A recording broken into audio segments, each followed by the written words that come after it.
debrief. Do you have a discrete for Blue Angel 7? Blue Angel 7, change to my frequency 382.0. 382.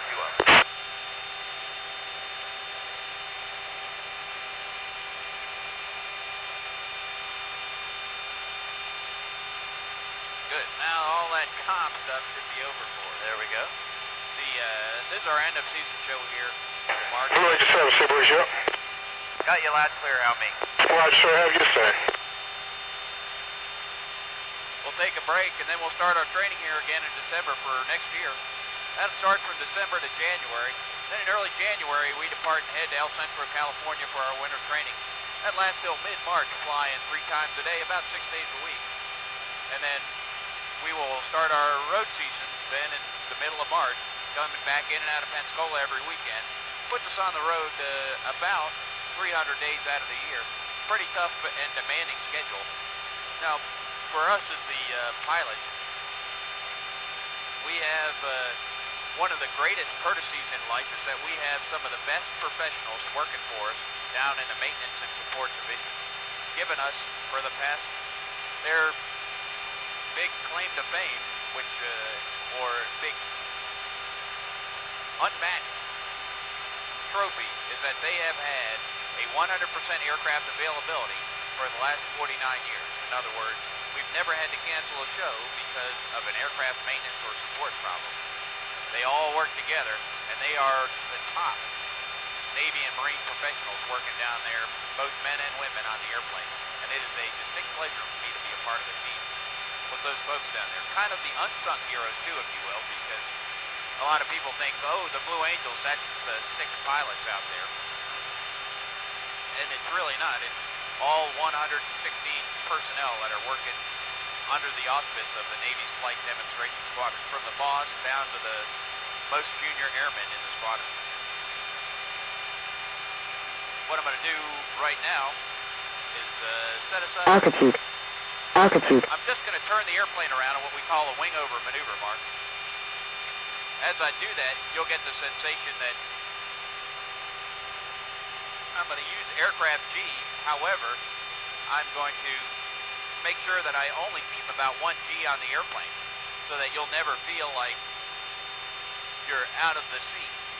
What I'm going to do is roll it over to the left and turn us around.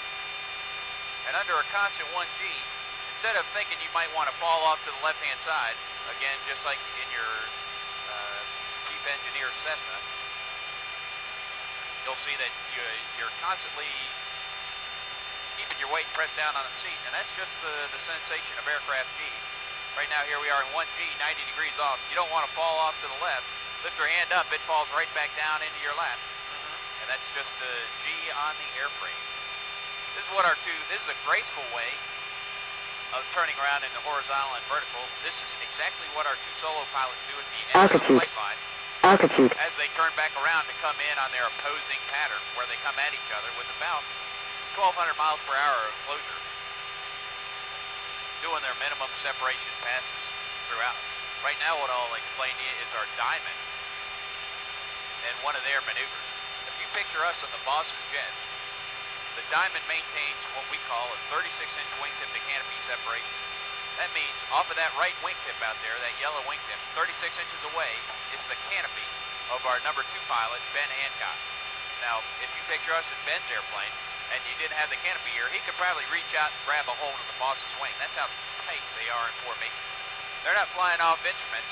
They're flying off, they're lining up both the bearing line off the boss's airplane as well as their distance fore and aft to maintain that tight separation throughout. On the left-hand side would be our number 3 pilot, Doug Thompson, the left wingman. And in the slot just underneath us would be Scott Anderson, our number 4 pilot.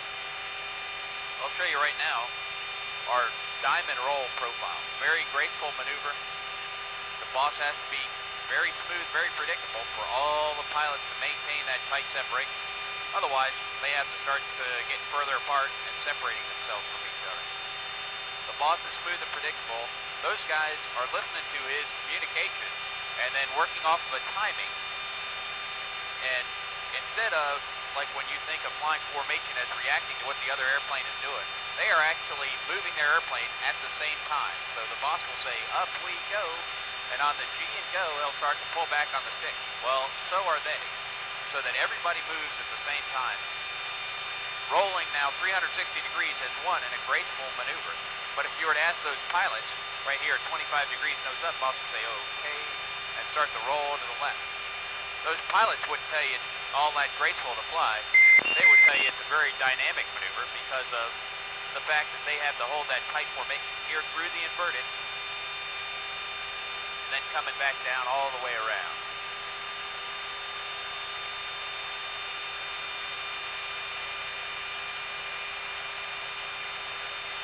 I'm going to take us over in a right-hand turn.